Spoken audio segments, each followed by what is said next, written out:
Ya, jadi kami berharap bangsa ini bisa bisa bergerak lah. Saya baru mendarat dari Turki, Pak. Di sana luar biasa kemajuannya. Ya, ketika pimpinannya benar, itu majunya besar sekali. Ya, bahkan di sana serikat pekerjanya itu dia bisa ikut membangun negara. Dan satu konfederasi di sana punya enam hotel, Pak. 6 hotel, 8 tingkat. Kantornya dia 8 lantai, kantor pusatnya. Di Ankara, di Istanbul dia punya hotel, tinggal pelatihan itu di situ semua. Nah, kami juga berharap pemerintah yang baru ini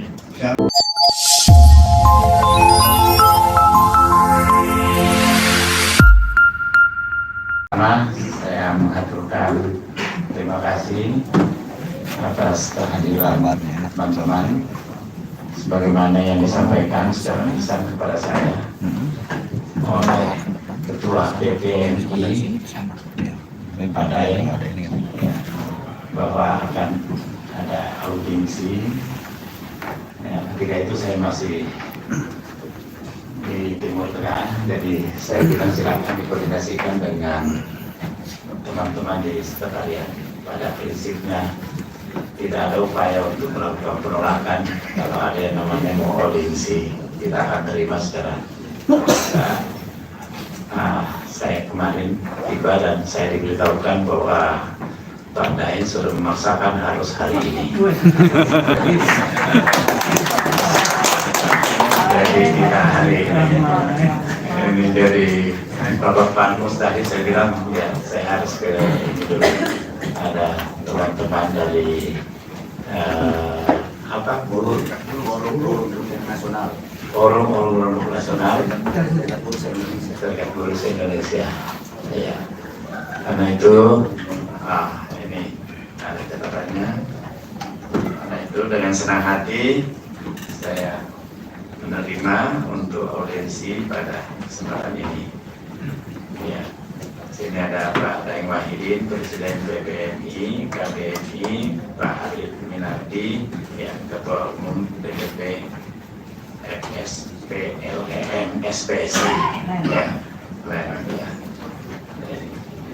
Rudi HB Dharma, Ketua Umum DPP GSBI.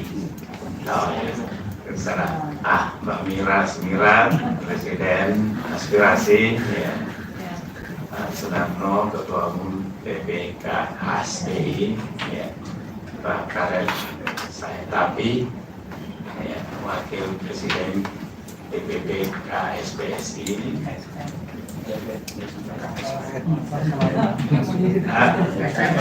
KSPSI, oh iya, KSPSI.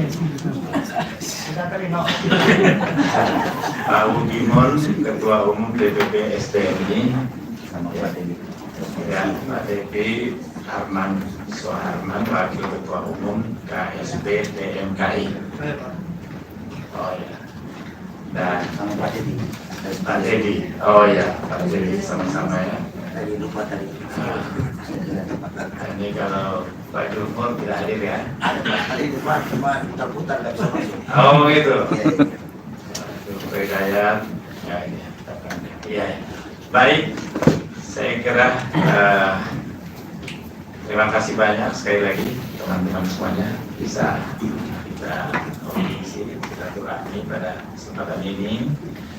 Nanti saya beri kesempatan kepada diawali dengan siapa diaturnya oleh Pak Daeng untuk berbicara siapa aja atau masukan-masukan yang perlu kami bentuk teruskan nanti di menjadi kebijakan di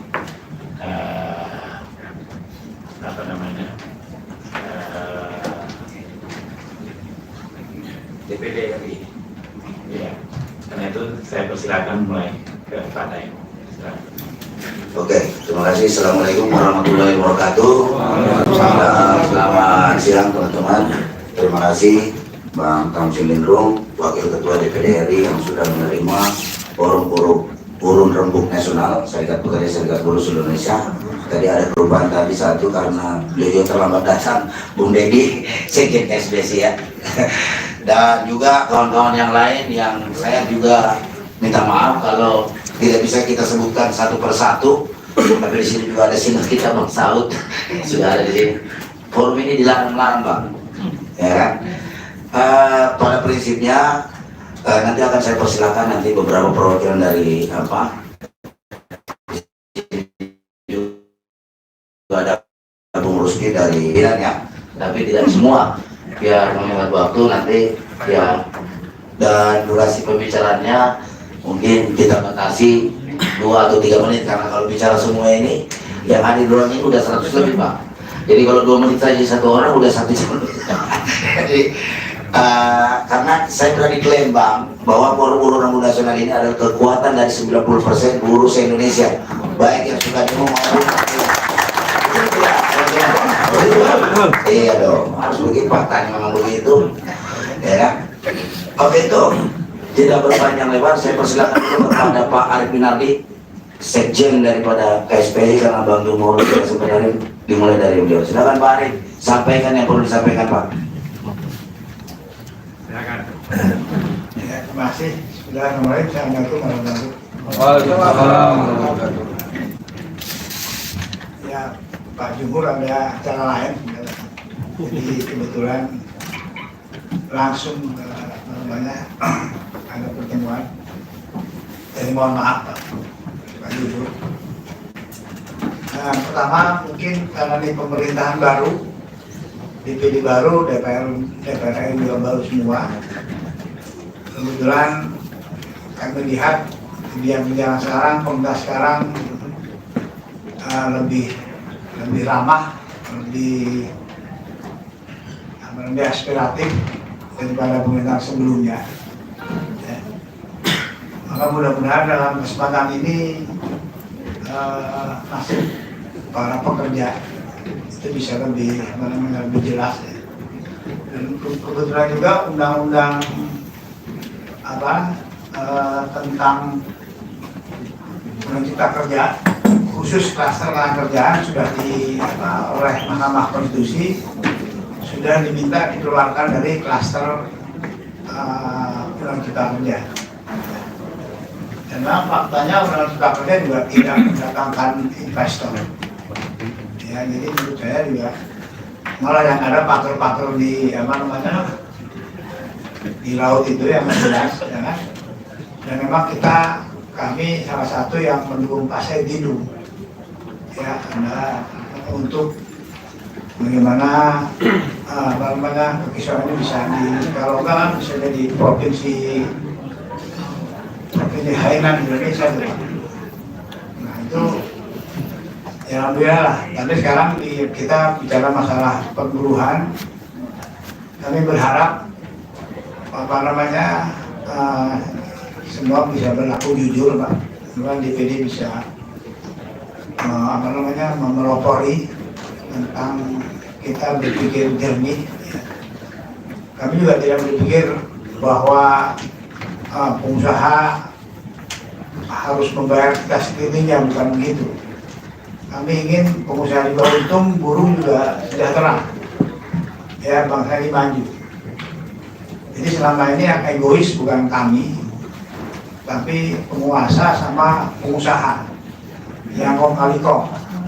Ya, kami berharap itu tidak terjadi lagi. Walaupun kong kali kongnya hanya beberapa gelintir orang, tapi di bawahnya semua nurut, Pak. Ya, jadi kami berharap bangsa ini bisa bisa bergerak lah. Saya baru mendarat dari Turki Pak. Di sana luar biasa kemajuannya. Ya, ketika pimpinannya benar, itu majunya besar sekali.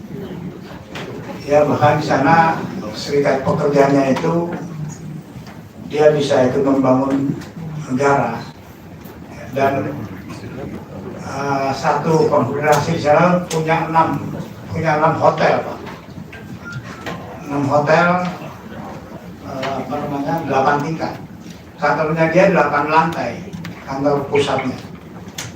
Di Ankara, di Istanbul dia punya hotel tingkat, pelatihan itu di situ semua. Nah, kami juga berharap pemerintah yang baru ini, yang DPD, bagaimana juga ikut memberdayakan, bagaimana serikat ini bisa membantu juga pada pada kita semua lah.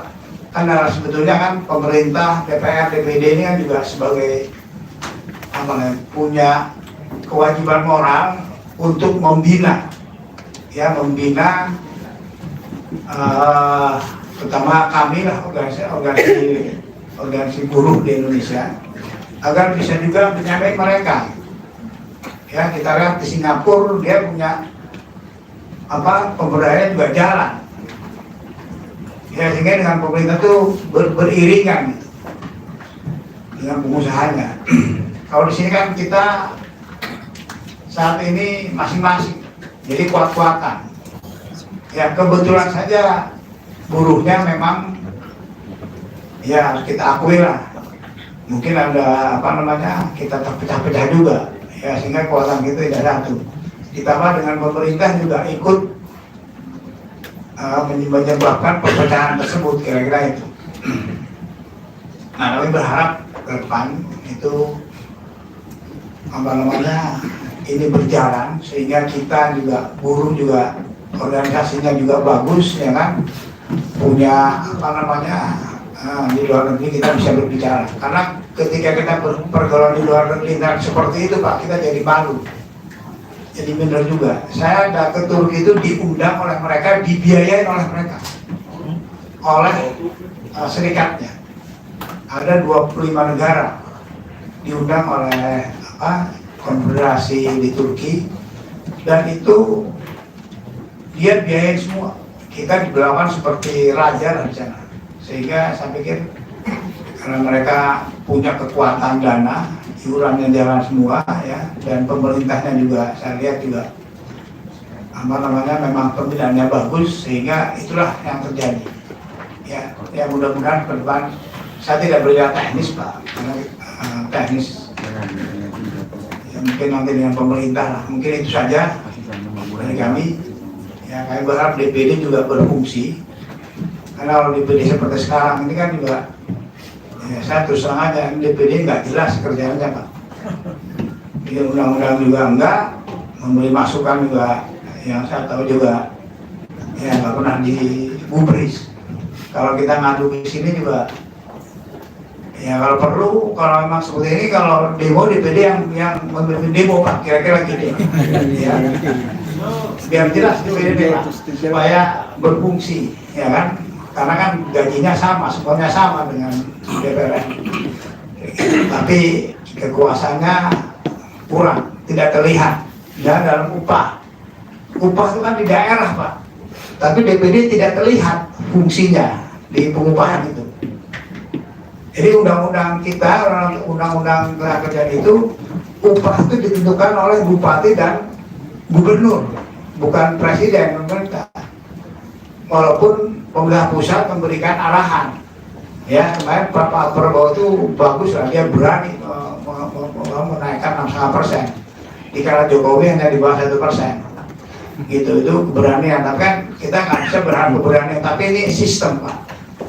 Nah, sementara diberikan daerah, tapi kami lihat sama sekali anggota DPD, ya saya bilang sama sekali, ya, tidak ada peran sama sekali dalam hal pengupahan untuk buruh. Padahal buruh dia kan ya nasib buruh di situ. Yang orang bekerja itu. Kira-kira itu saja dari kami. Terima kasih. Assalamualaikum warahmatullahi wabarakatuh. Terima kasih Pak Arif. Selanjutnya saya persilakan Kang Deddy, KSPC. Habis Kang Deddy, Tasdi. Udah bunyi sendiri udah. Oke. Baik, assalamualaikum warahmatullahi wabarakatuh. Salam sejahtera buat kita semua, Om Swastiastu, Namo Buddhaya, salam kebajikan. Yang saya hormati tentunya bapak-bapak yang terhormat di depan DPD yang merupakan senator, wakil rakyat, wakil setiap provinsi. Ada 4 orang. Lalu yang saya hormati juga. Ini kan dulu saya sampaikan karena tadi yang info yang saya dengar adalah audiensi ke saya, jadi saya pikir hanya dengan saya selaku pimpinan DPD. Jadi saya tidak ajak teman-teman yang terkait, misalnya Komite Ketenagakerjaan. Ya, jadi yang mendampingi saya ini ada staf khusus.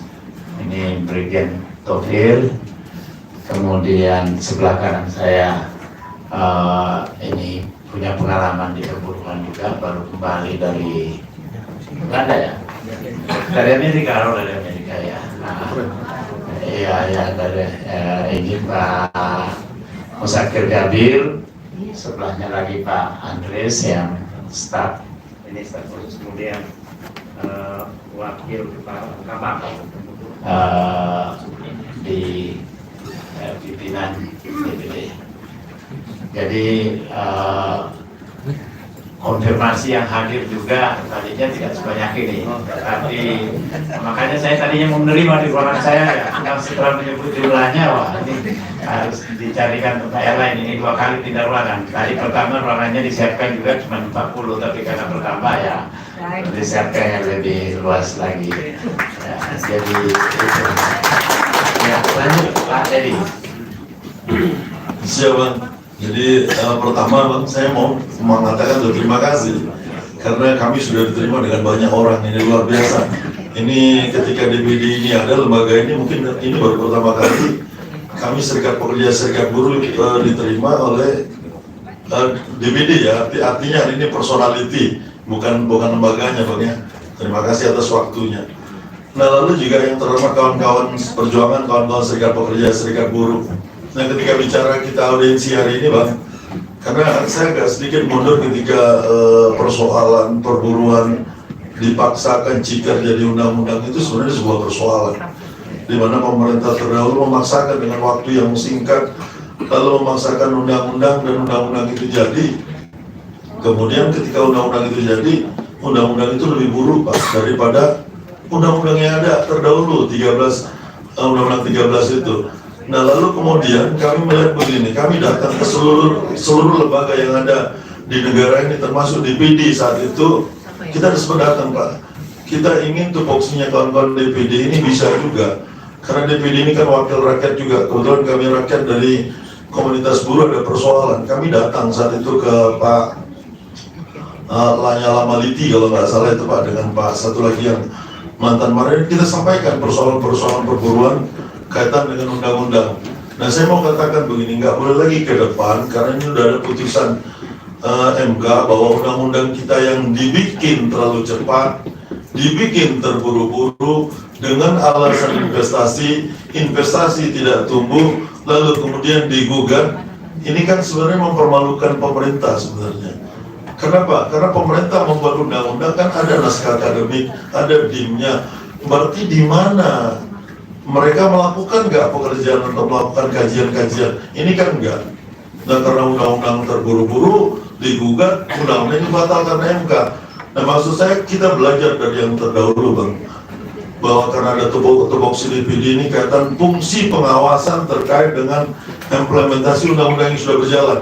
Nah, artinya yang sudah berjalan kemarin bermasalah, kita nggak boleh ulangi lagi.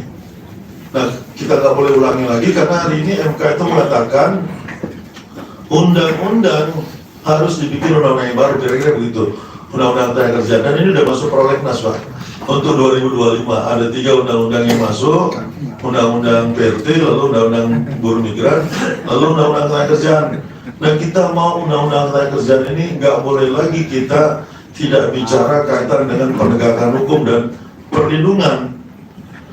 Bagaimana mungkin ketika undang-undang dibuat untuk mengatur, tapi bukan mengatur untuk pekerjanya, dilindungi kesejahteraannya, dilindungi keberlangsungannya, dilindungi kesejahteraannya, itu tidak ada di undang-undang, lalu kemudian orang bisa di PHK kapanpun.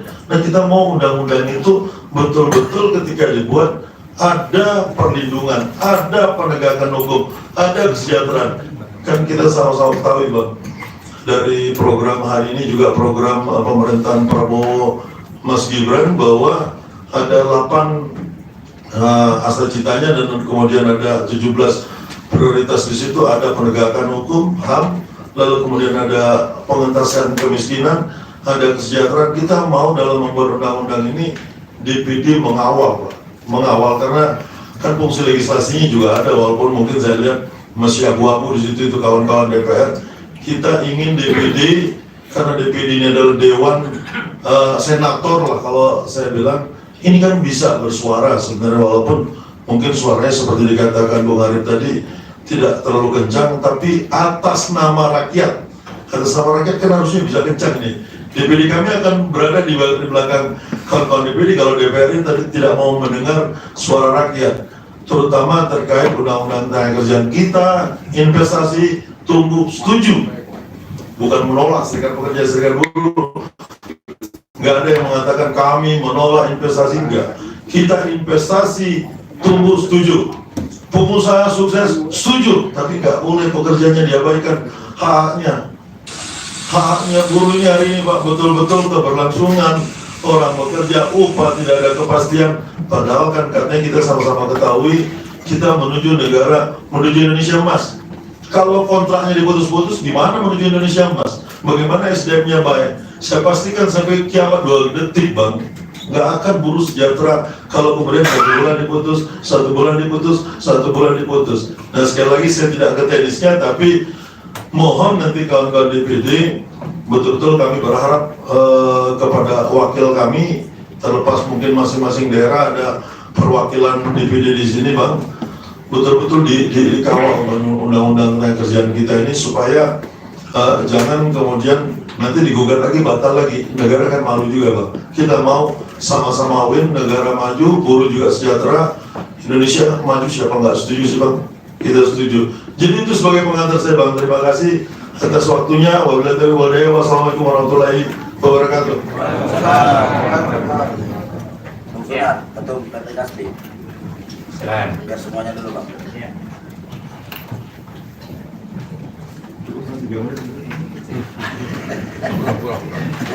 Ya, bismillahirrahmanirrahim. Assalamualaikum warahmatullahi wabarakatuh.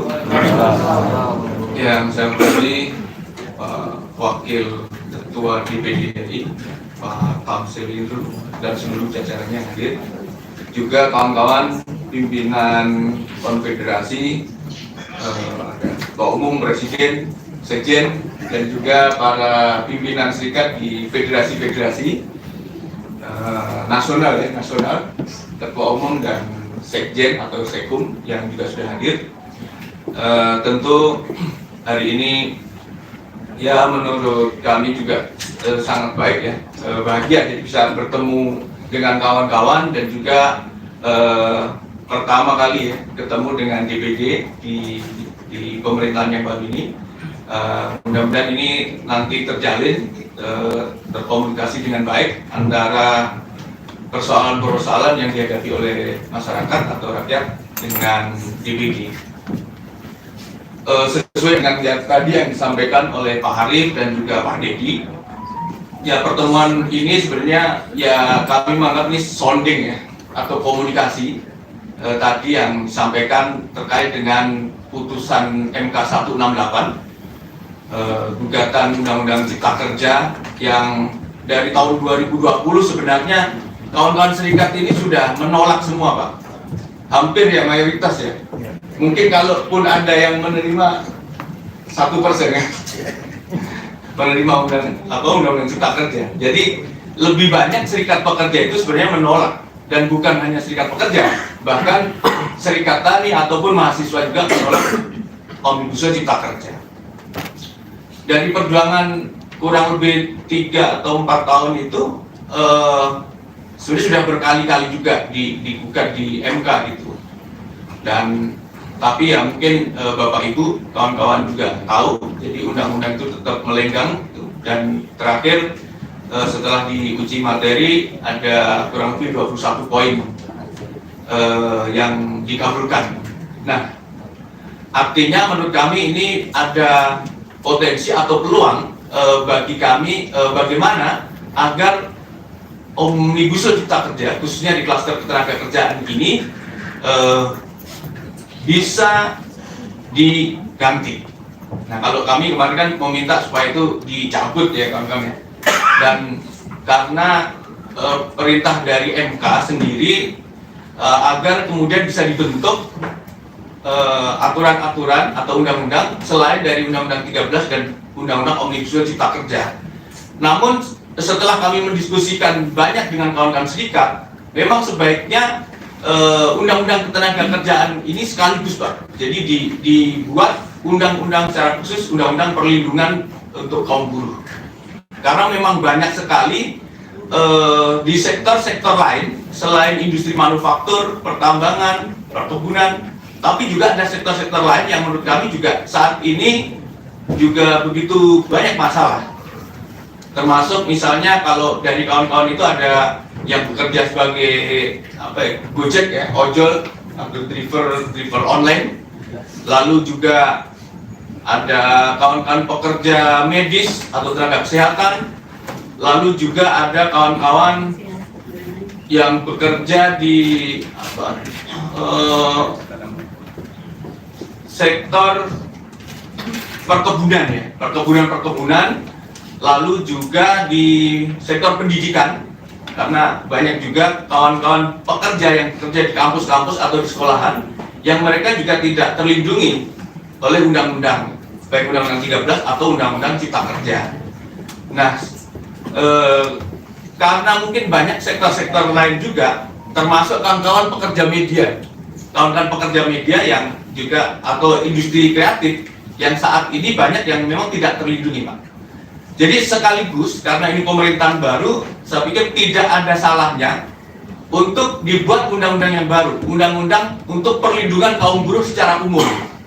Jadi sektor-sektor lain yang disebut buruh itu apa aja, itu harus kemudian dikaji lagi, dimasukkan dalam konteks kekinian kaum buruh yang dimaksud gitu. Karena kalau data dari pemerintah, misalnya di BPS, jumlah pekerja itu kurang lebih 144 juta. Yang 60-nya, 80 juta lebih itu sektor informal. Nah, mereka ini kan tidak terlindungi, Pak. Ya, termasuk mungkin kalau saat ini banyak pekerja yang di restoran-restoran atau di warung-warung juga banyak. Jadi mereka belum terlindungi. Nah, oleh karena itu harapan kami ya sesuai kewenangannya dari DPD, artinya bukan hanya DPR, tapi DPD juga mempunyai tugas juga untuk membahas rancangan undang-undang bersama pemerintah ataupun DPR. Artinya bukan hanya masalah-masalah di daerah, tapi karena ini teman-teman buruh ini nasional sifatnya, saya pikir ini juga menjadi harusnya persoalan yang prioritas untuk segera bisa diselesaikan.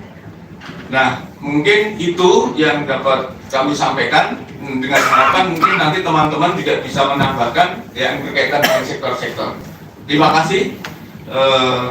Kalau ada kesalahan, mohon maaf yang sebesar-besarnya. Terima kasih. Assalamualaikum warahmatullahi wabarakatuh. Waalaikumsalam, Pak Farel. KSPN. Saya timer, Pak. Ya, terima kasih Pak Tamsil dan juga Pak stafnya. Saya mungkin dari KSPN hanya menyampaikan beberapa hal saya, Pak. Kami berharap sih sebenarnya DPD ini punya suara yang lebih keras juga.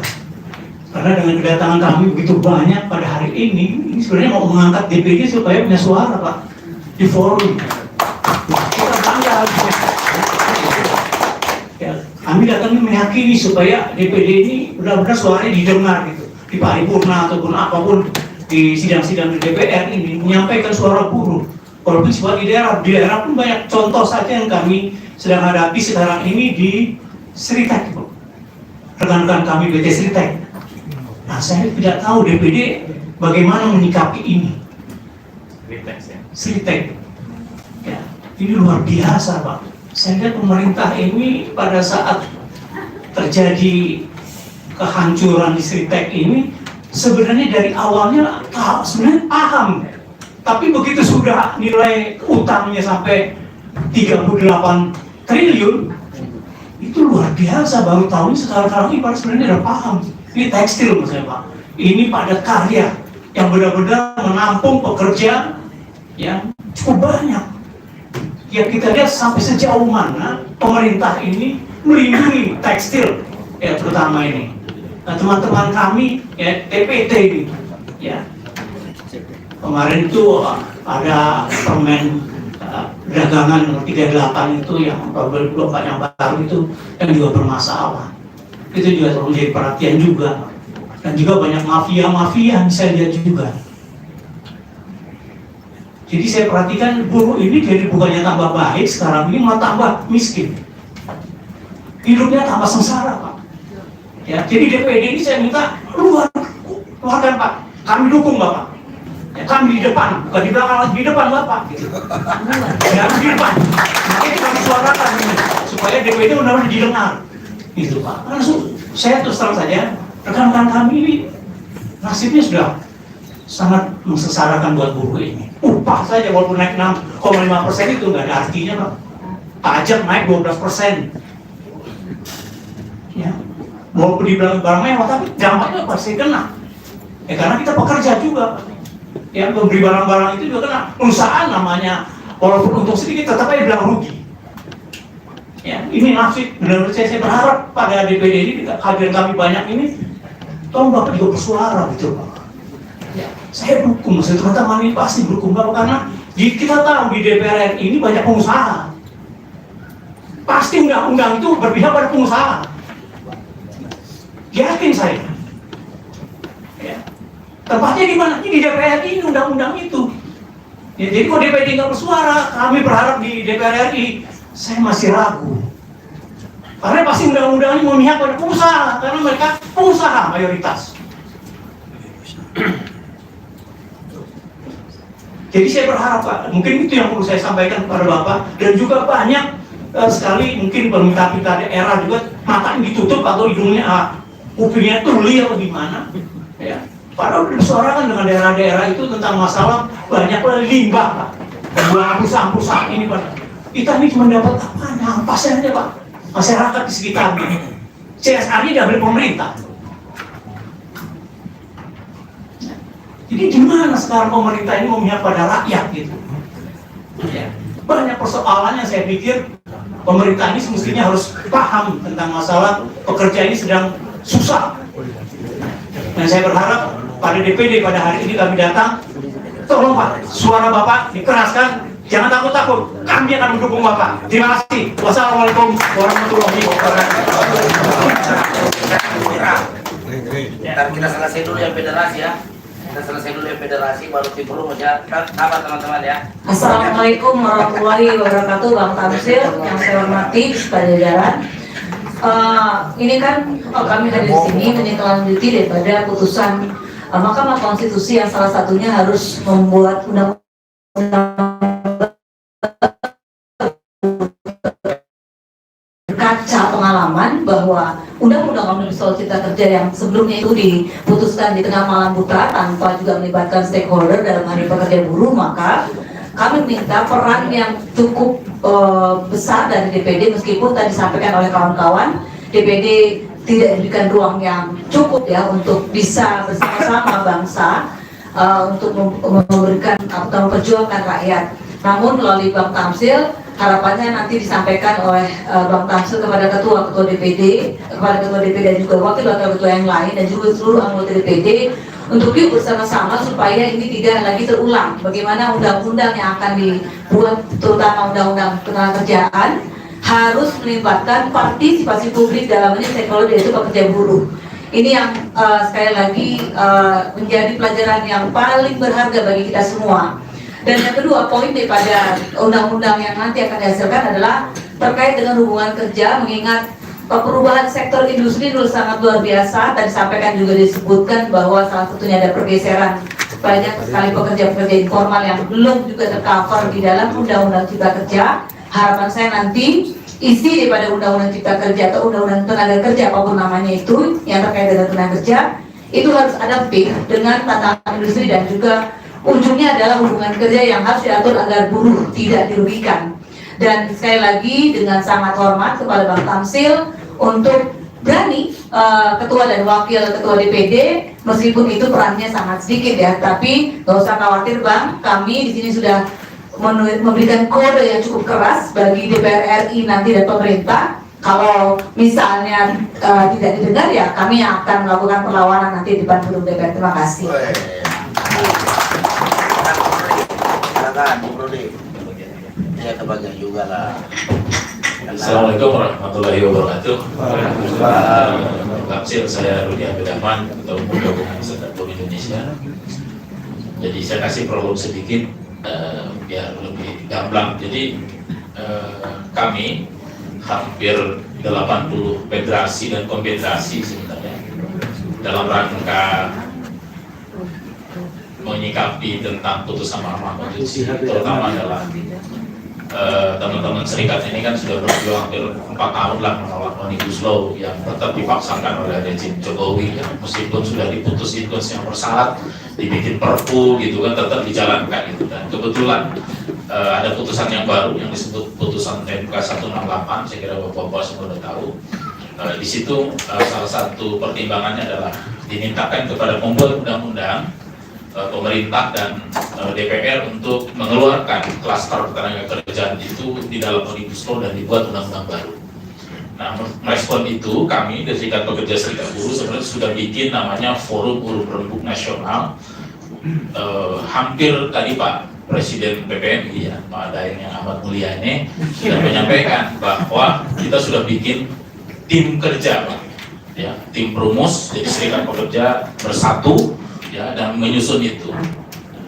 Nah, jadi kehadiran kami ke sini itu adalah salah satunya adalah saya kira kita tahu fungsi, tugas dan wewenang DPD itu kan nggak jauh beda lah dengan DPR sebenarnya gitu. Nah, ada fungsi legislasi, pengawasan dan sebagainya, bahkan bisa juga jadi inisiator kan sebenarnya gitu. Nah, jadi tujuan utamanya itu adalah Bang Tamsil. Jadi kita tuh mau minta dukungan dari DPD ya.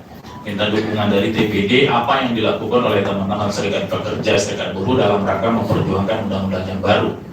Dan kebetulan pemerintahnya setuju sekarang akan menarik undang-undang ketenaga kerjaan itu dari Omnibus Law dan akan dibahas undang-undang yang baru gitu. Nah, kami jadi apa yang kita minta satu adalah dukungan ya, bagaimana DPD mendukung. Dan bukan hanya mendukung, tapi juga mengambil peranan. Saya kira apa yang bisa dilakukan oleh DPD. Terutama saya kira DPD kan mewakili provinsi.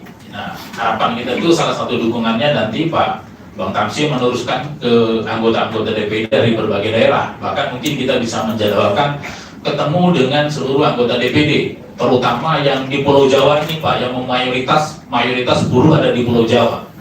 Bahkan termasuk misalkan yang ada di Sulawesi Tengah, Sulawesi Selatan, di Kalimantan, ya, karena itu ada buruh-buruh, terutama sekarang buruh di sektor pertambangan ya, nikel yang penting untuk mendapatkan perhatian bagi kita.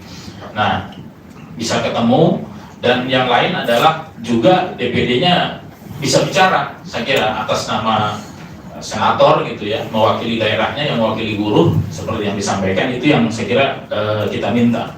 Nah, yang diperjuangkan oleh kami semua ini, Bang Tamsil, jadi undang-undang ketenaga kerjaan yang menghadirkan negara untuk bisa mewujudkan hubungan kerja yang bermartabat.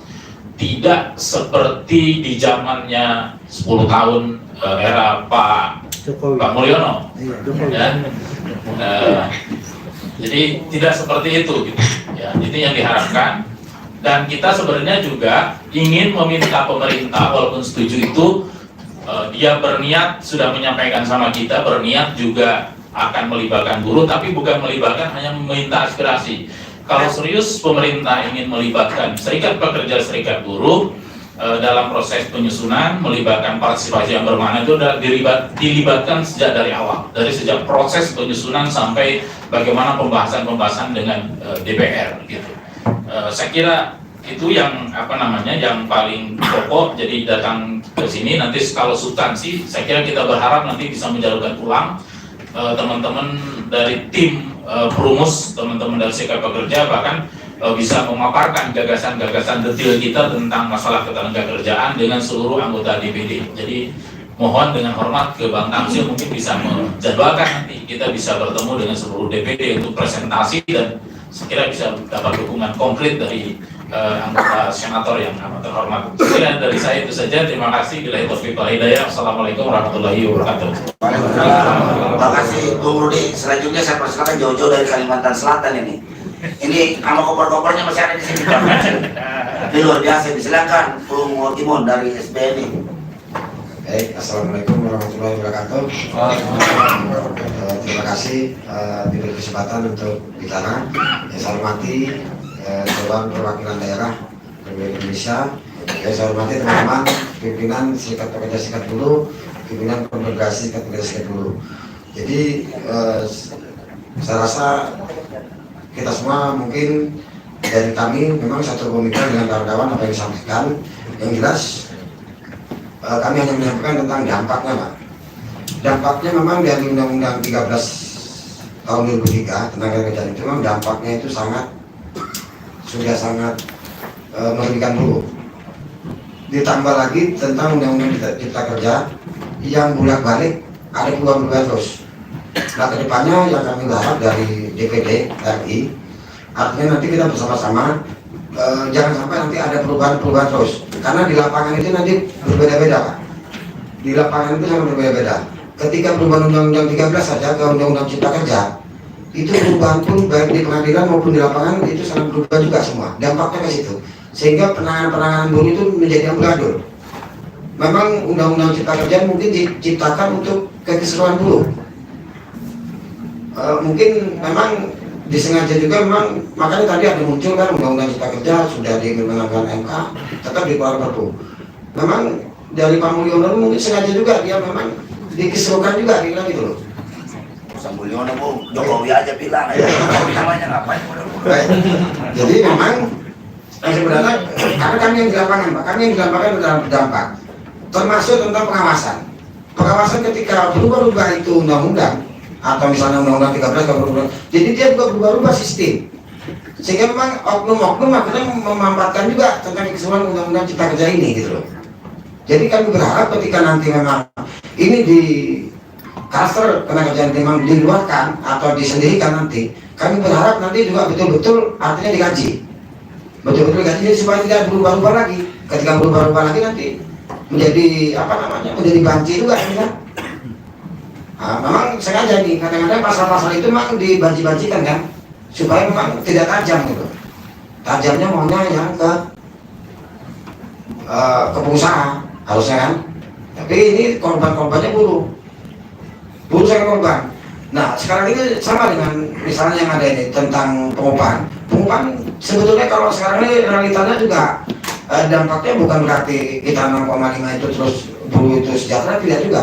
Sekarang kehidupan yang sehari-harinya coba kita hitung saja itu sudah tidak cukup. Nah, kira-kira dampaknya kami hanya menyampaikan dampak-dampaknya memang artinya dampaknya itu sangat menekankan ke buruh. Nah, kita berharap nanti kepada DPD sekali lagi yang kita berharap nanti artinya cobalah suara yang keras, karena yang kami berharap kalau soalnya kan kami dengar ini saat ini kan DPD ini kan tidak pernah dengar berbeda dengan DPRI yang DPRI sudah masuk ini kan. Nah sekarang kita berharap nanti DPD ini bisa lah mendukung buruh, mendukung perubahan kebijakan yang lebih bagus. Kira seperti itu saja dari saya dari Serikat Buruh Nasional Indonesia. Terima kasih. Wassalamualaikum warahmatullahi wabarakatuh. Waalaikumsalam. Selanjutnya Bung Rusdi, Presiden Aspek Indonesia. Sama ya, terima kasih Bung Nai, pimpinan Revolusioner Gerakan Indonesia. Ya, Bang Tamsil dan tim, dan semoga insya Allah senantiasa berikan keberkahan dan kemudahan. Salam Yakuza, Bang. Ya, Pak Tamsil dan teman-teman. Yang pertama adalah bahwasannya ada sesuatu yang salah ketika Pak Jokowi ini memimpin, yaitu tentang orientasi pembangunan. Orientasi pembangunan tidak mengacu kepada apa yang menjadi tujuan didirikan negara ini, yaitu mensejahterakan, kemudian mencerdaskan dan melindungi. Tiga ini yang tidak dijadikan patokan ketika kemudian mulai Pak Jokowi berkuasa tahun 2014 menciptakan PP 78 yang basisnya adalah menghilangkan perlindungan terhadap upah dengan alasan ingin menarik investor. Padahal sebelumnya Pak SBY dengan pertumbuhan 6% lebih, itu logikanya dipakai adalah sudah saja itu bisa memikirkan kebijakan Eropa murah. Nah, Jokowi berkuasa, beliau mengembalikan Eropa murah dengan lahirnya PP 78 tahun 2015. Kemudian lahirlah kebijakan TKA, kebijakan perdagangan di tahun 2016-2017, dan puncaknya tahun 2020 adalah lahirnya ciptaan lapangan pekerjaan dalam rangka untuk pertumbuhan ekonomi. Jadi orientasi sudah salah. Nah, karena hari ini kami secara prinsip, secara falsafahnya adalah ketika hari ini sudah bersepakat antara DPR dan Kementerian Tenaga Kerja, dalam hal ini juga adalah Pak Prabowo, maka orientasi dasarnya kembalikan lagi, Pak. Ketika menyusun undang-undang perburuhan nanti, baik itu undang-undang revisi undang-undang kerjaan, dan juga mari kita prioritas itu juga ada namanya undang-undang SJSN, Sistem Jaminan Sosial Nasional nomor 40 tahun 2004, kemudian juga ada undang-undang PPHI, penyelesaian prosedur industrial. Maka orientasinya adalah kembali ke pembangunan 45, sama lah basisnya kayak Pak Kosit Sarya. Jadi yang diutamakan adalah orangnya, sejahteraannya, perlindungannya sebagai basis negara ini didirikan, bukan investor. Nah, itu yang pertama. Jadi kita ingin menempatkan relasi antara negara, kemudian investor dan buruh pada relasi yang pas. Di era Pak Jokowi, menempatkan investor itu adalah segala-galanya, seolah dewa. Dan kemudian pemerintah memberikan mandat kepada investor untuk menciptakan lapangan pekerjaan. Jadi itu yang keduanya. Sesuai dengan pasal 27 ayat 2 dan 45 bahwasanya setiap warga negara berhak mendapatkan pekerjaan yang layak. Maka menjadi kewajiban negara untuk memberikan pekerjaan kepada seluruh rakyatnya. Nah, ini poin-poinnya. Ya, menurut saya diskusi dengan satu peneliti muda LIPI, sesungguhnya adalah konsepnya udah job garanti, kepastian kerja. Nggak boleh lagi negara membiarkan adanya pengangguran. Nah, ini basis keduanya. Termasuk nanti ketika proses penyelesaian prosedur berusia, ketika pengadilan berusia mempersilahkan ada PHK, maka negara harus hadir mencari pekerjaan. Itu logika kedua. Jadi sekali lagi investor bukanlah segala-galanya. Nah, kami bersepakat nggak ada masalah. Investor itu datang ke sini, silakan datang sebanyak mungkin, gitu kan. Tapi insentif yang diberikan kepada investor itu silakan apa saja, asalkan tidak mengganggu prinsip dasar perlindungan pada kaum buruh dan juga kesejahteraan pada kaum buruh. Artinya saya sampaikan, urusan undang-undang perburuhan yang ini ingin mendapat keuntungan, silakan berikan insentif asalkan tidak mengganggu perlindungan dan kesejahteraan yang menjadi substansi undang-undang perburuhan. Buruh ini hanya satu kementerian, yaitu Kementerian Tenaga Kerja. Untuk investor ada namanya Kementerian Perindustrian, ada BKPM, ya banyak sekali, silakan. Dana juga banyak, programnya banyak. Tapi sekali lagi, nah itu Pak Mengarsir, kita ingin menempatkan posisi itu antara state, market, dan sosial itu pada posisi yang pas, sehingga kemudian buruh bukanlah bukan troublemaker, dia tujuh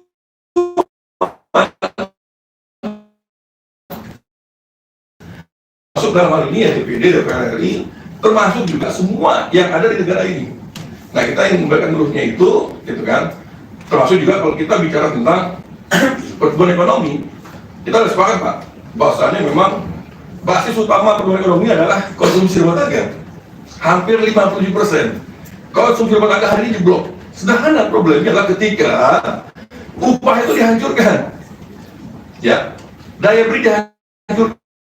Nah, kita ingin mengembalikan lagi logika yang salah dari rezim yang lama, bahwasannya investasi adalah unsur utama dalam pertumbuhan ekonomi. Bukan. Unsur utama pertumbuhan ekonomi itu adalah konsumsi rumah tangga. Nah, ini kita kembali lagi. Dan konsumsi rumah tangga itu berbasis kualitas pendapatan, daya beli, dan dalam hal ini adalah kualitas dari upah.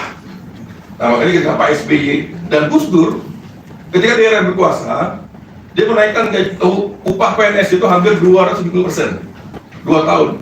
Dan ketika upah di era Gus Dur juga itu naik luar biasa, 37%, 27%, dan 47%. Ya, sekali lagi Pak Tamsil, secara prasapa kita ingin, ya harapan kita DPD menjadi tombak rakyat. Ya, kita tidak mau melakukan investasi, silakan. Tapi jangan gugat masalah perlindungan dan sejahtera. Itu urusannya negara dengan kami, dengan buruh. Itu saja mungkin dari kami. Terima kasih. Assalamualaikum warahmatullahi wabarakatuh.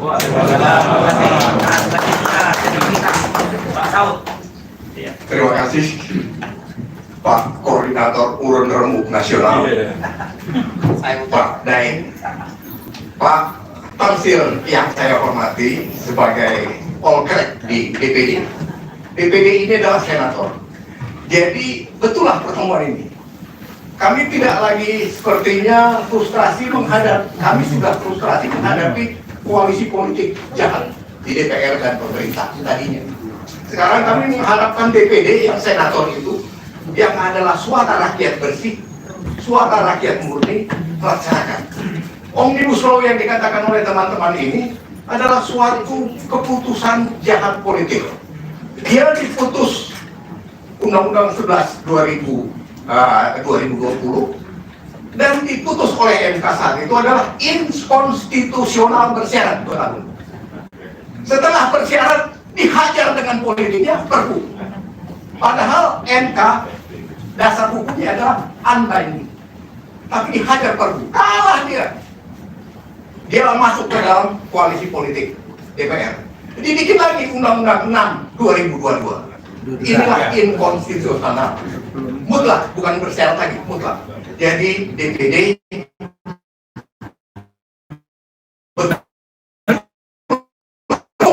bukan di depan, di belakang, di depan, di tengah, di belakang. Jadi kita adalah orang yang sudah kita kenal di DPD ini, dan basisnya pasti adalah rakyat murni. Berjuanglah, kita dukung di depan, di tengah, di belakang. Bila salah. Aduh, makasih Bang Daud ya. Lawan. Oh, silakan bicara aja.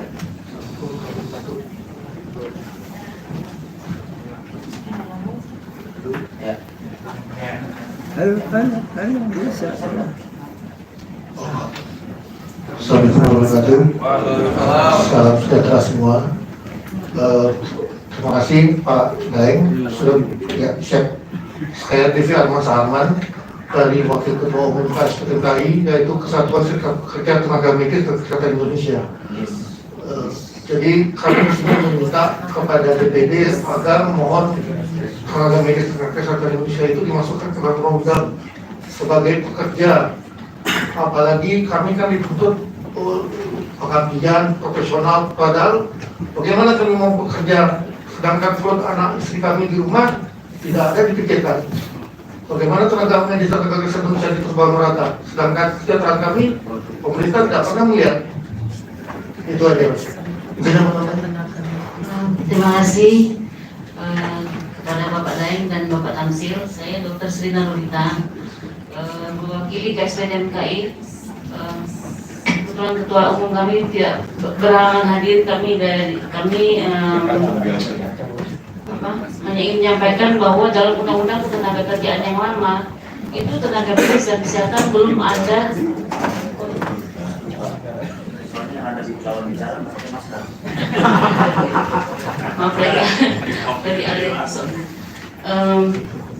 Kami dari KSPDMKI berharap dan sangat bersyukur dengan adanya kemungkinan dibentuknya Undang-Undang Ketenaga Kerjaan yang baru, karena di Undang-Undang Ketenaga Kerjaan yang lama itu tenaga medis dan kesehatan belum disebutkan mengenai jam kerja dan upahnya, sehingga dokter-dokter dan tenaga kesehatan itu nggak jelas upahnya.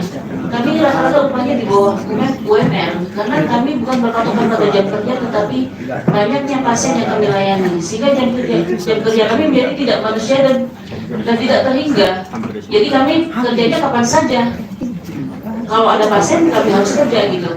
Jadi harapan kami ikut kami ikut di barisan terdepan kalau seandainya maju untuk mengusulkan undang-undang ketenagakerjaan yang baru dengan memasukkan jam kerja yang manusiawi dan upah yang layak untuk tenaga medis dan kesehatan. Terima kasih. Tamsil, ini karena ini kan bagian depan tadi, saya tak hadir juga di belakang, di sebelah sana sama sini, mau juga bicara, karena pelanggaran juga ya, kalau nggak tidak disebut namanya ini bahaya, ya kan? Mungkin sebelah sana ada, dari mana Pak? Gas bumi ya, ketuanya aja, ketuanya, dari sama dari. Oh iya, oke, bisa. Silakan, Pak. Tiga saja Pak. Ini banyak. Awal setengah jam ini, setengah jam. Assalamualaikum warahmatullahi wabarakatuh. Salam sejahtera untuk kita semua. Hari ini maaf lambat karena juga tugas yang dikerjakan. Kita mungkin boleh kursi. Oke, berbicara langsung tentang masalah ini. Saya hanya ingin berbicara kepada Pak Tamsil, tokoh lama, tokoh tua, yang memang kita tidak kenal beliau sangat lurus dibandingkan dengan anggota dewan yang lain. DPR RI adalah kumpulan perwakilan dari parpol. Sedangkan buruh itu nggak ada perwakilannya di Republik ini, kecuali adanya di serikat-serikat buruh dan serikat pekerja. Kami tidak menganggap bahwa parpol itu adalah perwakilan kami. Maka sebab kami selalu dikhianati. Dari 2003 tentang munculnya undang-undang kontrak kerja, itu kami sudah demo. Terus demo, setiap tahun kami demo. Langsung ditambahin lagi dengan rejim Jokowi, itu dia kasih undang-undang Omnibus Law yang parah lagi. Kalau dulu memang yang kontrak itu hanya bagi bagian tertentu, zaman Jokowi dihapus semuanya di kontrak. Untung aja kita tidak dijadikan buruh kerja paksa. Sebab itu juga ada sentingan kami dengar nanti akan ada suatu kelompok buruh yang sukarela yang tidak dibayar. Ya, jadi ini kan sadis gitu ya. Jadi tim kita ini sadis. Kami lihat DPR semuanya mendukung menjadi koalisi, mendukung Jokowi. Siapa pada saat itu sih anggota DPR yang akan nyembah Jokowi? Hampir rata-rata, maka kami nggak percaya lagi. Maka kami bilang waktu itu hanya satu tekad kami, hancurkan rejim itu, rejim Jokowi dan antek-anteknya. Sebab kami sudah anti sekali. Penindasan terhadap buruh kecil itu di mana-mana berlaku terjadi. Sehingga banyak rekan kami yang ada di perusahaan-perusahaan itu banyak yang keluar. Aktivis serikat buruh rata-rata disingkirkan dan dipecat dengan alasan bahwa mereka adalah kontrak kerja. Semua akhirnya takut dan kami lihat sekarang hanya segintir dan sekian buruh yang ada di Indonesia, nggak sampai 60% yang masuk ke serikat buruh. Jadi ini sangat memprihatinkan sekali. Jadi untuk itu, ya kami coba sekarang sudah ada titik harapan pada DPD. Sebab kami sudah bicara terus terang, kami tidak percaya dengan DPR ini. Kami hanya percaya pada DPD.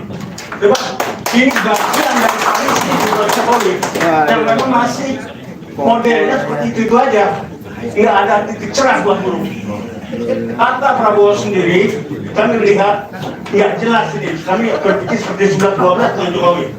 Udah selesai. Jadi untuk itu kami minta nanti, kalau memang nanti DPD berani, ya seperti kami katakan, kami siapa perkembangan di depan, di tengah, di belakang, melakukan. Merdeka. Allahu Akbar. Jadi itulah yang menurut kami ini sangat penting sekali dan kami minta nanti jangan kecil hati Pak. Hampir mayoritas negeri ini adalah buruh, termasuk Bapak pun buruh kontrak. Sorry, 5 tahun sekali gaji. Tidak salah ya Bapak. Mantap. Orang yang bekerja mendapat imbalan itu adalah buruh. Jadi itu adalah Bapak buruh harusnya bekerja untuk rakyat. Presiden pun bekerja untuk rakyat, bukan untuk oligarki, bukan untuk para koruptor, bukan untuk para parpol yang nanti kerjanya hanya untuk menghabiskan uang negara. Dari itu maka kami minta sekali lagi, tolong Pak, siap kami 24 jam setiap hari Bapak perlu kami. Pak Samurat kamu ya. Jadi saya kami ini biasanya Asal menurut kamu nggak goyang dia. Mas bersama dengan para guru yang lain kami siap untuk bantu Bapak. Insya Allah kami siap. Dan nilai salam Pak.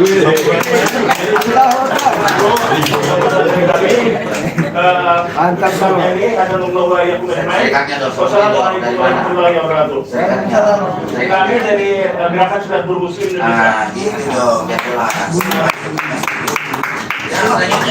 Indonesia. Ya, baik, terima kasih. Baik, nama saya Carlos. Saya begini, Pak Tamsil. Saya masih ingat yang mau nanti dikoreksi kawan-kawannya. Tahun 2022, ini kita kaget waktu itu kok tiba-tiba DPD berinisiatif merevisi namanya Undang-Undang 21 2000 tentang Serikat Pekerja, Serikat Buruh itu tahun 2022-2023 ini mohon dikoreksi nanti kalau nggak salah. Semua serikat buruh kaget ya. Nah ini langsungnya. Nah kagetnya begini Pak, apakah waktu itu ada kepentingan atau apa? Tapi kita berpikir positif waktu itu Pak. Nah faktanya kan sekarang tidak ada perubahan itu. Nah kami tadi kawan-kawan semua juga sudah berharap inilah waktunya DPD menunjukkan tariknya. Mohon kalau waktu itu aja sudah berinisiatif, hari ini kan tidak berinisiatif ya karena memang dari pemerintah ya kaitan dengan ketenagakerjaan, undang-undang ketenagakerjaan. Nah mohon Pak, itu dilanjutkan lagi yang pekerjaan tahun 2022-2023 untuk sekali ini mohon dikawal undang-undang ketenagakerjaan, itu yang pertama. Terus yang kedua Pak, bukan berarti nanti undang-undang ketenagakerjaan katakanlah dikeluarkan dari klaster klaster ketenagakerjaan dikeluarkan dari cipta kerja, bukan berarti tidak ada potensi perlawanan dari buruh. Kami melihat ya, ada undang-undang namanya Undang-Undang 4 tahun 2023 tentang pengembangan dan penguatan sektor keuangan. Mungkin kawan-kawan sebagian di sini sudah tahu, sebagian lagi mungkin belum familiar dengan undang-undang itu. Kenapa saya harus bicara bahwa itu ada potensi perlawanan dari serikat buruh, serikat pekerja? Di situ namanya sektor keuangan kami sebetulnya tidak ada urusan dengan serikat buruh, serikat pekerja. Tapi kali ini kalau kawan-kawan baca, ini ada urusan dengan serikat pekerja, serikat buruh. Namanya kita jaminan hari tua. Ini kita semua tahu tahun 2022 Bu Menteri waktu itu mengeluarkan Permenaker 2 2022 kaitan dengan jaminan hari tua. Itu umurnya nggak lama Pak, Permenakernya nggak lama. Karena semua serikat buruh turun ke jalan menentang yang namanya Permenaker 2 2022. Nah ini yang saya maksud, potensi itu ada nggak? Ada Pak, undang-undangnya sudah ada, tinggal kita menunggu peraturan turunannya. Peraturan turunannya jelas bahwa jaminan hari tua, jangan kawan-kawan bayangkan ketika di PHK, ketika mengundurkan diri, serta-merta jaminan hari tua yang sudah kita tahu selama bertahun-tahun kita bisa terima pada saat itu juga. Itu tidak lagi berlaku di undang-undang ini. Nah mohon Pak, ini dikawal aturan turunannya kalau bisa. Kurasa DPD juga bisa mengintervensi ya, katakanlah ini kan suara rakyat ya, untuk tidak kemudian nanti ada potensi pertentangan, potensi lagi kita ribut. Ini mohon dikawal undang-undang ini supaya bagaimana momentumnya kapan peraturan pemerintah aturan turunannya ini diundangkan. Mohon juga kami dipanggil untuk nanti aturan turunannya bagaimana supaya tidak ada potensi-potensi yang saya pikir sama kisruhnya dengan tahun 2022. Terima kasih. Ya, yang sebelah sana ada? Dari mana? Jalur kiri. Oh iya, silakan. Ada lagi dari situ? Siapa lagi? Dari mana? Assalamualaikum warahmatullahi wabarakatuh. Terima kasih untuk kesempatannya, Bung Daeng, para senior dan juga Kanda Tamsil. Terima kasih banyak untuk waktu yang sangat berharga ini. Nama saya Iksan Raharjo, saya Ketua Umum Sindikasi, sebuah organisasi serikat pekerja yang mewadahi pekerja media dan juga industri kreatif. Sebenarnya isu yang kita bahas hari ini adalah isu strategis yang sangat berkenaan langsung dengan tugas dan fungsinya DPD, Pak. Karena ketika bicara isu ketenagakerjaan, isu perburuhan, itu juga berpengaruh pada ekonomi nasional. Tadi sudah dibahas oleh beberapa kawan sebelumnya bahwa daya beli kita, Pak, sedang anjlok-anjloknya. Dan itu juga saya kira dipengaruhi oleh kebijakan yang salah dalam hal ketenagakerjaan. Kita tahu, Pak, data BPS menyebutkan hanya dalam 5 tahun terakhir Indonesia kehilangan hampir 10 juta kelas menengahnya. Itu termasuk semua kelas pekerja Indonesia. Kita kehilangan sedemikian banyak. Jadi kalau kita lihat dari apa yang kebijakan-kebijakan yang dikeluarkan pemerintah sebelumnya, itu seperti pemerintah ingin atau memiliki kehendak untuk berlari kencang mencari pertumbuhan yang begitu tinggi, tapi di saat yang bersamaan pemerintah menembak kakinya sendiri, Pak. Misalnya dengan undang-undang cipta kerja yang tadi dibahas, begitu mudahnya kami para pekerja, para buruh dipecat dengan tanpa penghormatan akan bersama dan sebagainya, Pak. Jadi yang saya harap dan teman-teman harapkan mungkin tugas yang berat bisa dilaksanakan oleh DPD, yaitu mengkoreksi banyak hal yang keliru dalam 10 tahun terakhir, Pak, terutama dalam bidang ketenagakerjaan. Perlu bersuara lebih keras, Pak. DPD seperti tadi sudah diyakinkan oleh senior-senior kami, Pak, tidak perlu khawatir, tidak perlu takut.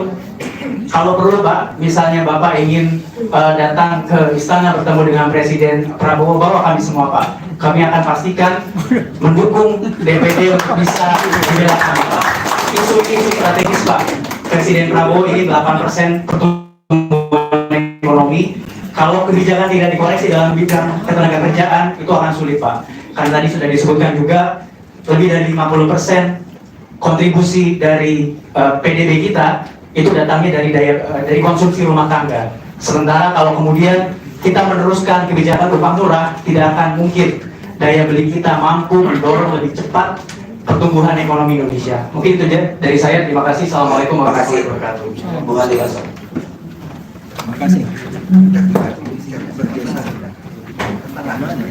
Tengah-tengah, Pak. Assalamualaikum warahmatullahi wabarakatuh.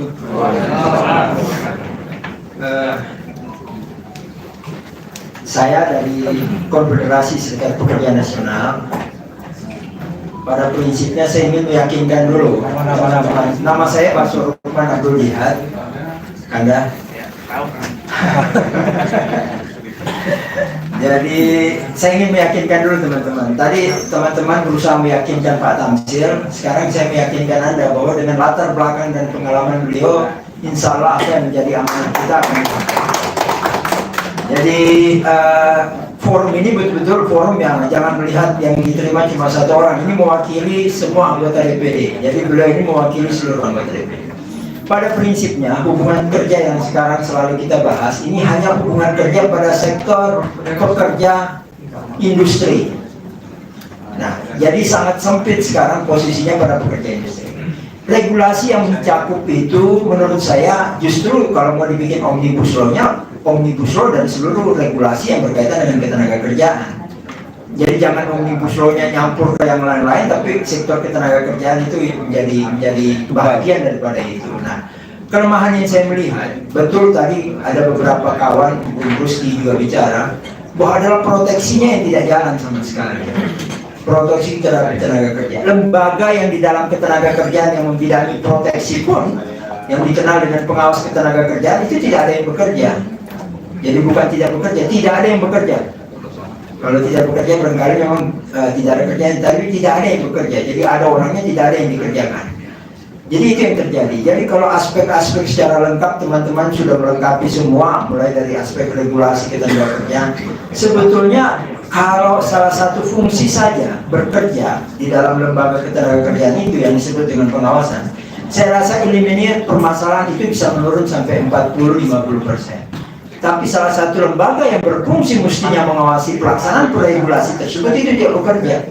Jadi otomatis regulasinya bentuknya apapun cenderung tidak akan memberikan harapan yang panjang. Jadi besar harapan kita, betul tadi kata teman-teman, semua regulasi yang di bidang ketenagakerjaan perlu dievaluasi. Nah, kesempatan inilah barangkali peran besar daripada DPD mengingatkan aspek legislatif dan eksekutif untuk membidangi hal tersebut. Dengan keyakinan kita memberikan support kepada pihak yang benar, dengan kemampuan baik secara individu maupun kelompok dari yang ada di DPD, insya Allah akan menjadi harapan kita Pak Tamsil untuk itu. Terima kasih. Billahi taufiq wal hidayah. Wassalamualaikum warahmatullahi wabarakatuh. Waalaikumsalam warahmatullahi wabarakatuh. Terima kasih. Ini kebetulan di sini kan kawan-kawan perlu ketahui bahwa Forum Buruh Nasional ini kemarin telah melakukan karantina selama 3 hari terkait masalah perwakilan-perwakilan dari masing-masing federasi maupun konfederasi. Kita buat semacam tim satgas undang-undang pokok ketenagakerjaan. Mereka sudah, walaupun nanti kita akan share juga secara terbuka karena kita perlu masukan-masukan juga dari kawan-kawan semua. Maka hari ini kawan-kawan tidak usah khawatir kenapa kita diterima DPD hari ini, karena Bang Tamsil ini adalah salah seorang pendiri PPMI, Persaudaraan Pekerja Muslim. Sekjen pertama daripada PPMI, senior saya. Masuk itu barang. Ya, jadi tidak usah khawatir, dia tahu suara-suara rakyat, suara-suara kaum buruh yang hari ini terjolimi. Masuk di barang.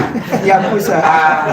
Jadi untuk itu saya persilakan dari tim Promus, ada yang sudah hadir di sini untuk menyampaikan pokok-pokok pikiran aja dulu. Nanti setelah itu nanti udah matang, nanti kita atur lagi pertemuan lebih lanjut dengan seluruh anggota DPD RI agar kekuatan senator yang ada di DPD RI ini bisa bersatu dengan kekuatan rakyat yang kita bangun. Allahu Akbar.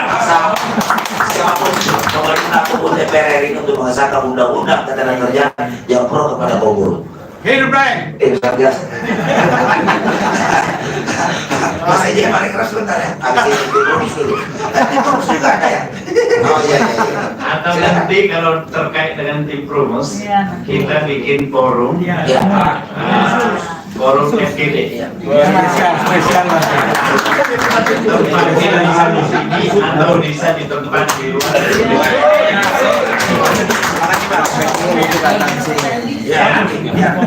Jadi saya merasa hari ini pertemuan audiensi ini seperti reuni kemenangan perjuangan buruh dengan DPD. Saya kira betul bahwa substansi kita adalah untuk merespon putusan MK 168 tadi yang mengeluarkan klaster ketenagakerjaan, dan saya kira ini kita akan mengadakan suatu pertemuan lebih lanjut untuk menjadwalkan hal-hal yang sifatnya substantif. Ya, kita sependapat dengan ini bahwa ini adalah tahap awal daripada kemenangan perjuangan buruh. Nah, sekarang kita rumuskan undang-undang yang betul-betul bisa mencerminkan apa yang menjadi aspirasi dan perjuangan kita, yaitu perjuangan yang sesuai dengan tujuan nasional kita, mensejahterakan rakyat, mencerdaskan rakyat, dan melindungi. Jadi 3 aspek ini saya kira kita sama-sama berkomitmen untuk itu. Dan saya beberapa kali bertemu dengan Presiden Prabowo, dia juga menyampaikan komitmennya untuk itu. Saya pernah menjadi wakil ketua ketika beliau menjadi ketua HKDI, karena itu dia menyampaikan, Mas Tamsil, terima kasih dulu Anda sudah membantu saya, membantu HKDI ketika kepemimpinan saya berharap sekarang ini kita bersama-sama, apa yang kita perjuangkan yang lalu-lalu itu tetap akan menjadi perjuangan saya. Dan saya berharap saya meninggalkan legacy yang sama dengan apa yang kita perjuangkan dulu. Amin. Usia saya sekarang lebih 70 tahun, saya tidak tahu kapan saya dipanggil Allah, tapi saya harus meyakini bahwa ketika saya dipanggil, maka saya sudah meninggalkan legacy bahwa semua perjuangan buruh, perjuangan guru, perjuangan rakyat Indonesia itu saya sudah realisasikan. Saya tidak akan mau melihat ada rakyat di dalam masa pemerintahan saya ini mengalami kelaparan. Nah, itu makanya dia salah satu programnya itu makan bergizi gratis, itu salah satu yang dia. Ada beberapa hal yang disampaikan dalam pertemuan itu, makanya saya meyakini betul bahwa beliau sangat berkomitmen bersama-sama dengan kita. Dan saya kira meskipun apa respon kita tentang kenaikan upah buruh yang 6,5%, saya kira itu salah satu bentuk yang dia tunjukkan bahwa melampaui daripada selama ini kenaikan upah buruh yang sudah ada. Ya meskipun bukan itu faktor satu-satunya yang kita harapkan untuk meningkatkan kesejahteraan buruh dan untuk yang terutama memberikan perlindungan sebagaimana yang kawan-kawan sampaikan tadi. Terima kasih Pak Saud tadi luar biasa ya, di tengah, di belakang, di depan. Saya kira sama dengan yang lain. Ya, Pak Arif juga saya kira saya akan melakukan evaluasi ini. Saya akan minta kepada teman-teman DPD supaya punya perhatian, betul-betul rasakan kehadirannya, maknanya di daerah, supaya ada keterlibatannya terutama dengan kaitannya dengan pengupahan. Insya Allah kita akan lakukan itu. Begitu pula masukan teman-teman yang lain, Pak Adi Maso, ya terutama provokator Pak Daeng ini, Pak Rudi, Bu Mira ini udah kawan lama yang sangat banyak memberikan masukan-masukan dalam upaya kita untuk perjuangan buruh. Ya. Sunarno, Pak Karel, Pak Ugiman, dan Pak Devi tadi, Pak Saud, Pak Apa dari Gas Bumi tadi, ya, Andi Baso, Pak Ihsan Raharjo, dan semuanya tadi yang satu persatu saya tidak sebutkan. Saya kira kita coba tadi ada tim yang mau dibentuk, nanti kita terus berkoordinasi. Saya kira salah satu konsen saya ini, saya akan serius betul untuk mendorong supaya apa yang menjadi perjuangan kita bersama ini yang kami sudah lakukan pada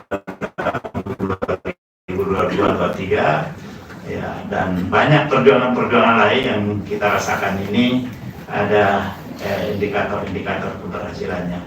Dulu saya sama-sama ke MK dengan Pak Daeng memperjuangkan presidensial threshold 0%. Alhamdulillah juga sekarang MK sudah memutuskan itu. Dan ini supaya jangan terlalu lama, ini harus cepat kita ada akselerasi yang kita lakukan. Karena itu setelah pertemuan ini kapan siap itu rumusan-rumusan, ayo kita bersama-sama mempersiapkan semuanya seperti yang disampaikan Bu Mira tadi, bahwa ini betul-betul harus menyerap aspirasi rakyat, bukan rekayasa dan kemudian digolkan dalam waktu 1x24 jam, bukan yang seperti itu. Tapi yang betul-betul kita ingin supaya undang-undang yang kita lahirkan ini setelah dikeluarkan dari Omnibus Law itu menjadi undang-undang yang betul-betul mewakili seluruh aspirasi teman-teman kita dari Serikat Buruh. Saya senang sekali kalau ada forum urun rembuk yang melibatkan seluruh buruh, sehingga jangan sampai kita juga terkesan tidak bisa menyelesaikan soal internal kita, yang ada perpecahan terus yang terjadi di internal kita. Saya sangat senang mendengar Pak Arif tadi punya pengalaman dari Turki dan dari Singapura, pertemuan-pertemuan di sana luar biasa bagaimana buruh di sana. Saya kira Filipina juga termasuk, karena saya pernah ke sana kunjungan ke luar negeri. Kalau Presiden Filipina itu ke luar negeri, ya pertama kali agendanya itu makan malam bersama buruh di luar negeri, dan setelah itu dengan nasi daun yang dia makan bersama-sama. Saya kira para presiden juga saya akan sampaikan nanti yang seperti ini. Kemarin saya kira di Mesir dia sudah lakukan, termasuk dengan pelajar yang ada di Mesir, dia melakukan pertemuan-pertemuan seperti itu. Saya senang sekali lagi bertemu dalam kesempatan ini, dan kita bersepakat ini bukan yang terakhir, kita terus menindaklanjuti baik itu dalam bentuk eksekutif brief maupun dalam FGD dan forum-forum lain untuk kita sampai kepada suatu solusi yang paling betul-betul bisa kita menciptakan pada apa yang menjadi tujuan nasional kita tadi, ya, mencerdaskan kehidupan bangsa, mensejahterakan rakyat, dan melindungi segenap warga bangsa. Saya kira itu. Terima kasih. Mungkin kita bisa akhir dulu. Saya kebetulan tadi saya tunda ada panmus, karena sekali lagi ini kalau Pak Tai yang minta ini agak susah itu, maksa-maksa, bukan setengah, sangat.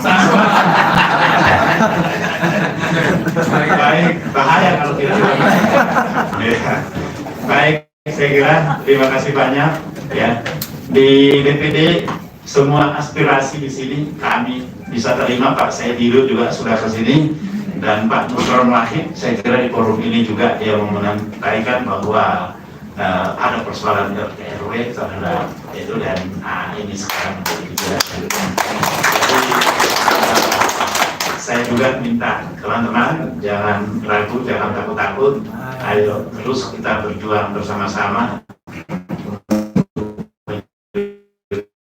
dan apa yang menjadi tujuan nasional kita. Kita punya tujuan lain kecuali tujuan nasional yang kita inginkan.